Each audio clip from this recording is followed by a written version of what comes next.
Hey, why the fuck is a perfect passer rating 158.3? What kind of random nonsense is that? You know what time it is. But first, let's hit the ad. What it do, baby? Welcome back to another edition of Prem Brulee, the number one podcast in your headphones. That's right. Don't ever get it twisted. Don't ever play yourselves. I am your host, Premal of the Play Call Network. And let's get going on Yeah Fam or Nah. To put it simply, Antonio Brown. What in the fuck, number one podcast listeners? What in the fuck is going on? First, I'm well aware he's got some legal issues. He has recently been accused of sexual assault. There is information incoming currently, so as I wait on that information, I'm going to wait and keep this Antonio Brown saga as open-ended, but mostly from the information I know right this minute. So, yeah, fam or not, Antonio Brown orchestrated getting cut from the Raiders to wind up on the Patriots. In other words, the two colluded. Yeah, fam or not? First of all, yeah, fucking fam. 100%. Before I get fired the fuck up, let's recap the Antonio Brown saga. So, it started when he was unhappy in Pittsburgh. So he's traded to Oakland for a 3rd and 5th round pick. He burns his feet in a cryo chamber. He files multiple grievances regarding having to use a new helmet.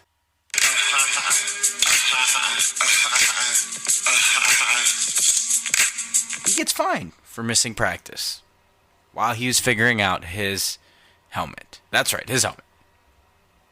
Which he knew, by the way, was going to be outdated. Congratulations, you played yourself. He posts a letter from his GM, Mike Mayock, about getting fined and complaining of people hating on him. He then proceeds to get in a heated argument at practice with Mike Mayock. He was thrown out of practice and reportedly going to be suspended for Game 1. Then soon after, he apologized to the team privately and publicly and was reinstated and going to be playing in their Monday night opener. And have fun with it. Then Antonio Brown, being the social media mogul he is, posts a video featuring a recorded phone conversation of head coach John Gruden. Super dope video, but besides the point. He was fined again for over $200,000. That fine reportedly lost him the guarantees on his contract. So, on Instagram, of course, because why would he do it in person? He requests the Raiders to release him. They grant that wish.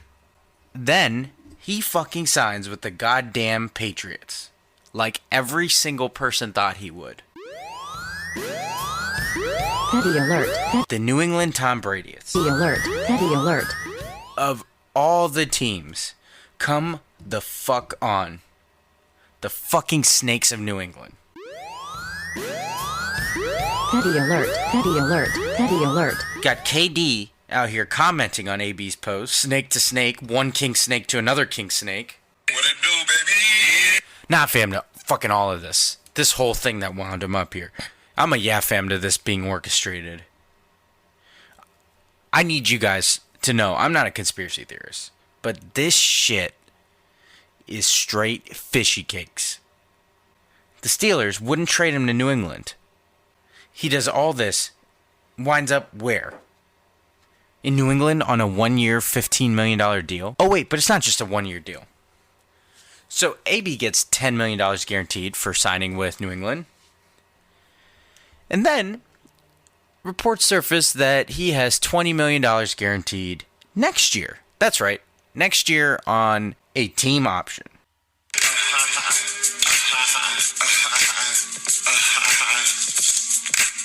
So, okay, last I checked, $10 million plus $20 million equals $30 million.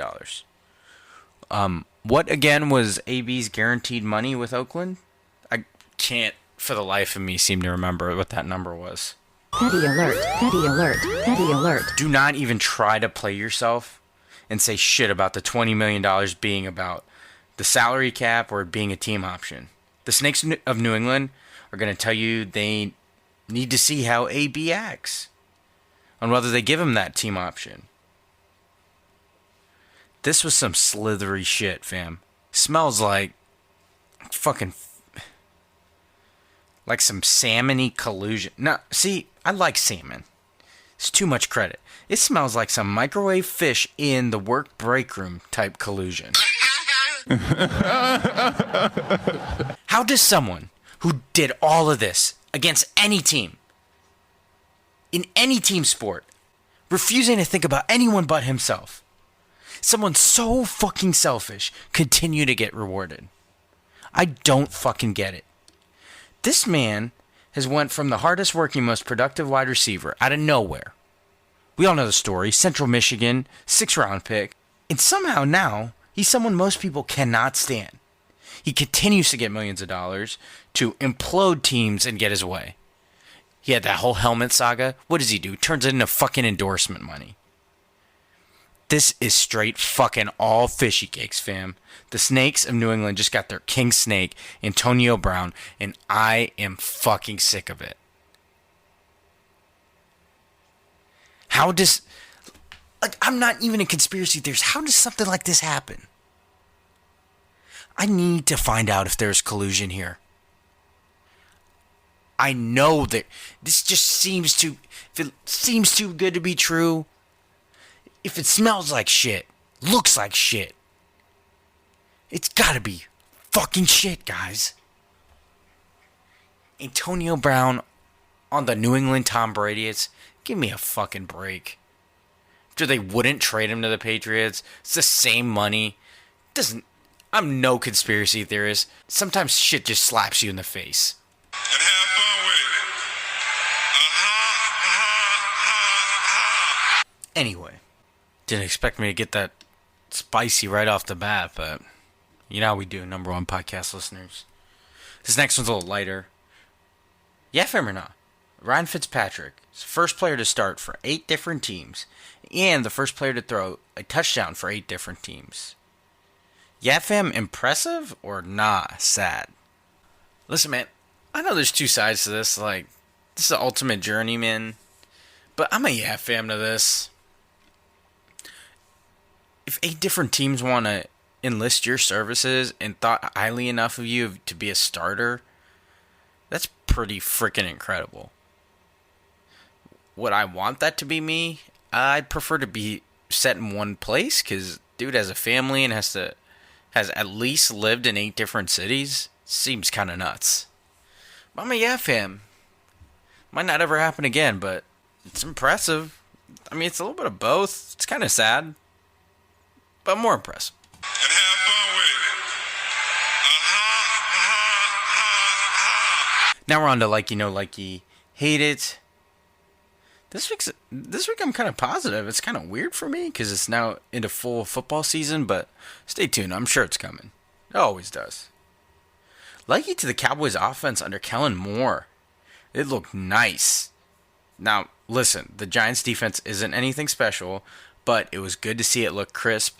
And I'm hoping for it to continue. Of course, overreaction is alive and well, especially after a first week in NFL, but I'll take it.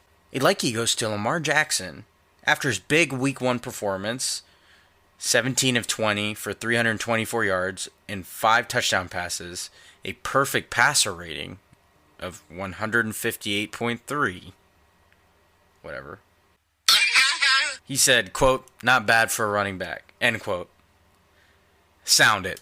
Petty alert, petty alert, petty alert. Lamar, permission to join Team Petty approved. Talk your shit. Alright, likey goes to Elena Deladon, who became the first player in WNBA history to join the 50-40-90 club. She shot more than 50% from the field, 40% from three-point range, and over 90% from the foul line. She went a whopping 114 out of 117. Her free throw percentage of 97.4 is a record for a player with at least 100 attempts. Guys, holy nuts. She missed 3 foul shots the entire season. That's nuts. A likey goes to the University of Tennessee. They might be sucking on the football field, but this is incredible. So they had a young superfan bullied because the superfan decided to design his own UT shirt and wore it to school. So the student at Altamonte Elementary School in Florida, he wanted to represent the Vols for College Colors Day. He didn't have any official apparel for the university, so his teacher, Laura Snyder, said he drew his own UT logo on a piece of paper and pinned it to an orange t-shirt he had. After lunch, Miss Snyder said, quote, "After lunch, he came back to my room, put his head on his desk, and was crying. Some girls at the lunch table next to his, who didn't even participate in College Colors Day, had made fun of his sign that he had attached to his shirt. He was devastated." End quote. So the university soon saw the post and sent a personalized care package to the boy and his classmates. But here's where it's even cooler. UT didn't stop there. The school is turning the boy's original logo design into an official school t-shirt, and a portion of the proceeds will be donated to Stomp Out Bullying, a national anti-bullying organization. The shirt sold so well, it crashed the website. This is what I freaking love about sports. Likey to this all over. Kudos to Tennessee. And I freaking love a story like this. Could not like that more. And no likey goes to Serena Williams falling just short of her record-tying 24th major. So Williams made the final again at the U.S. Open. She's made the final in 4 of the past 6 Grand Slam events. But she fell to 0-4 in those matches and remained stuck on 23 major wins in her quest to tie Margaret Court's all-time record of 24. This time Serena got beat by 19-year-old Canadian Bianca Andreescu, who beat Serena in straight sets 6-3, 7-5. This was Andreescu's first Grand Slam title and her first career appearance in the event. Credit to her, she's likable as hell, but this is a no likey because I want the GOAT to get to 24 and then, more importantly, 25. What it do, baby? Also worth noting, as the number 1 tennis expert, that's right, don't ever get it twisted, Rafael Nadal won on the men's side, winning his 19th major, one shy of Roger Federer. Also worth noting, Novak Djokovic has 16 of his own. In summary, go Serena, go tennis. You are welcome. Hate it goes to Tyreek Hill getting a contract extension. Tyreek Hill of the Kansas City Chiefs signed a 3-year, $54 million deal with $35 million of it guaranteed.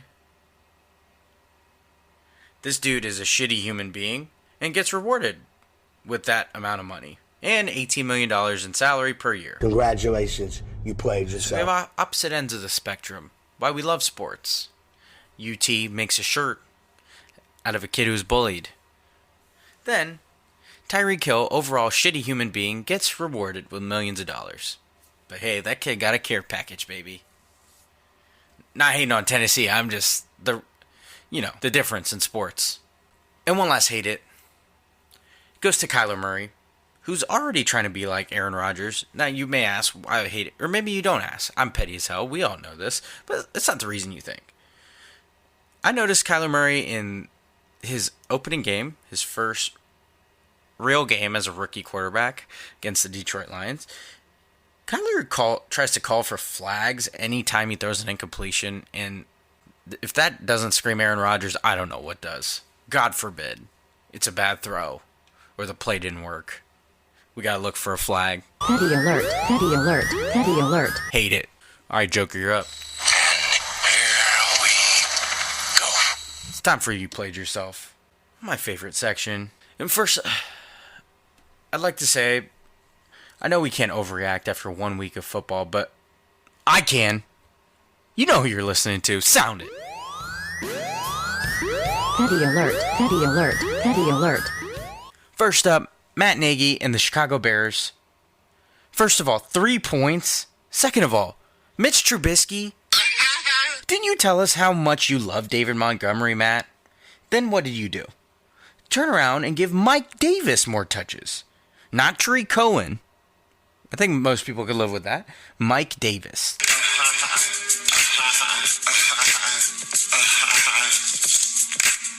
Here's Montgomery's stat line. 6 carries, 18 yards. 1 reception, 27 yards. All that hype for 7 touches to Mike Davis's 11? Don't play yourself, Matt. Step that shit up. Next, the Miami Dolphins. Don't kick them while they're down, right? No, wrong. We all know what show this is. Remember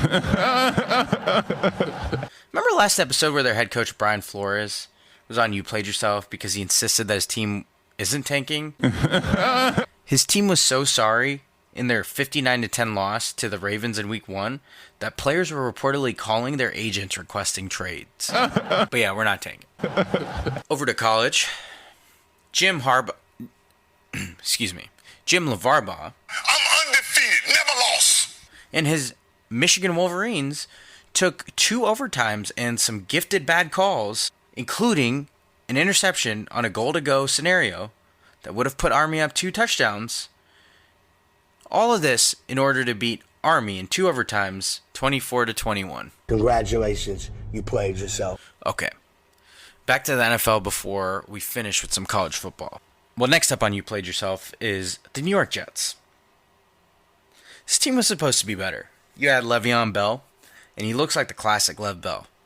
You get 4 turnovers from your defense.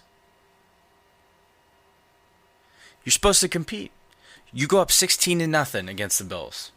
Here's where You Played Yourself comes in. You go up 16, only to give up 17 straight, including 2 touchdowns in the fourth quarter, to lose 17-16 to the Buffalo Bills. You played yourself. You knew this was coming. No one's exempt. Cleveland Browns, you're up. Same fucking deal as the Jets, but even more so probably. The Week 1 hype train was real. All the talking, all the roster moves, a very early score in the game, everything's good. But after that opening score, you only score 7 more points the entire game and lose to the Titans? Lose to the Titans 43-13? You lose by 30 points after all that? Over 100 yards and penalties? You hate to see it. You really do. But, I want to take this time to address some of you because we got to keep our pettiness and our hate in perspective. And I'm here to remind you of it. You Played Yourself goes to some of you who are enjoying the Browns fans' misery too much. Y'all hating on them like they've been good for years and all of a sudden they just sucked it up. Hate on the New England Tom Brady's with that kind of energy. Not the Browns. Let's focus that hate in the right place. Like the team that won 33-3 against the Pittsburgh Steelers and added Antonio Brown, at least for now. Number 1 villain Antonio Brown, King Snake Antonio Brown. Not the team that was just 1-31 just 2-3 years ago. I mean, let's keep that shit in perspective. Y'all hating on people that are down already. They've been down. What the fuck do you care? God forbid the Browns are good for once. You don't want that for people that have suffered misery? Like, we should be rooting for the Patriots to suck, guys. Count on me. I'm captain of this petty ship, guys. Trust me. Petty alert. Petty alert. Petty alert. Oh, by the way, all of a sudden, Monday Night Football in Week 2 is to see which of the 2 teams I just mentioned, the Jets or the Browns, avoid going 0-2. Stay tuned later for that pick. And have fun with it. All right, a couple more. You Played Yourselves. You Played Yourself goes to LSU and Texas, calling themselves DBU. So let me give you a couple stat lines. LSU quarterback Joe Burrow completed 31 of his 39 pass attempts for 471 yards, 4 touchdowns, 1 interception. Texas quarterback Sam Ehlinger completed 31 of his 47 pass attempts for 401 yards. He threw 4 passing touchdowns and also had a rushing touchdown after his 19 carries of 60 yards. Yeah, DBU, y'all some real ball hawks out there giving up over 900 yards of offense on those quarterbacks. We all know the real DBU, the Ohio State University. Don't ever play yourselves. Petty alert, petty alert, petty alert. Oh, and speaking of Texas, last but not least on You Played Yourself, head coach Tom Herman and Texas athletic director Chris Del Conte filed a grievance through the NCAA stating that LSU players were taunting with the use of horns down. Give me a fucking break, guys. I'm sure you two were the kids who cried and took your ball home with you, but there's no need to continue this into adulthood. You're grown-ups. Beat your opponents, you won't see horns down. It's that simple. Until then, you look like sore fucking losers. Oh, and meanwhile, winning coach Ed Orgeron said that LSU did not have air conditioning in the visitors' locker room during the Texas game. Obviously, we all know Texas is fucking hot. Wouldn't be any different this time of year. Luckily, they were tipped off by Louisiana Tech and brought blowers. What it do, baby? So, y'all out here pulling this Bush League and then complaining about horns down? You got to be fucking kidding me. Come on, Hermie Cakes. Like, if you come from Ohio State, don't fucking embarrass us like that. You played yourself. You lost? Then you want to make it worse by being a sore loser? Yuck. Alright, on to who you got and what you feeling. First, a recap of last episode. Last week, I picked the big matchup in college football, number 6 LSU at number 9 Texas. LSU opened as 5.5 point favorites. And I picked LSU because of their creative offense and how good they looked with Joe Burrow at quarterback. Also emphasized that Texas was a little thin at running back. The result was LSU winning 45-38. They jumped up to number 4 in the AP rankings. I ran down Joe Burrow's stats. Over 470 yards passing with 4 touchdowns and a clutch 3rd down and 17 TD throw to ice the game. In the NFL, I picked what I thought was a decent matchup in week 1. The Falcons at Vikings.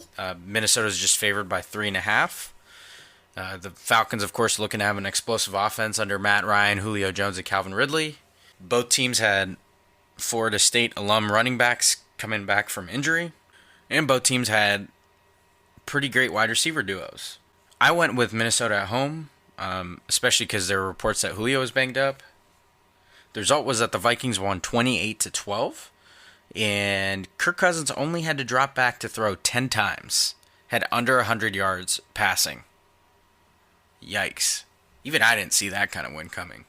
This week, there are no big college football games worth picking. I mean, you played yourself college football week 3. The good news is we have some good ones for week 4. So instead, I'll pick 2 NFL games this week. Don't want to bore you with this. I mean, even college game days, just going to Iowa State. Let's not play ourselves.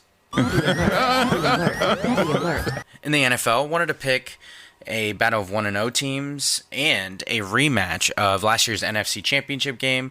The New Orleans Saints traveled to LA to face the Rams. The Rams opened as 3-point favorites. The Rams held off the Panthers in game 1, 30-27, and of course the Saints won their opening week Monday Night Football game, a crazy finish with the Texans winning 30-28 on a 58-yard field goal to win it. I'm going to go with the Saints on this one. I think they have a lot of motivation to prove people wrong. They should have been in the Super Bowl last year. That game was entirely the reason why this year there are reviewed pass interference calls now. So I'm going with the Saints getting a little bit of revenge. I'm not naive to think that makes up for making a Super Bowl, but I'm going to go with the Saints. And as promised, I mentioned earlier, wanted to pick the Battle of 0-1s on Monday Night Football, Browns at Jets. We talked enough about them before, so without further ado, I'm going to go with the Browns. I got to think they'll come back motivated, and they just have too many weapons.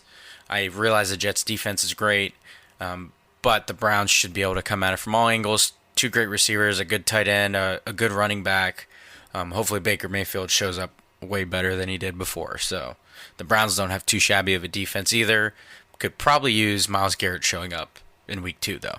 As for what I'm feeling, NFL football starting means NFL Red Zone is starting.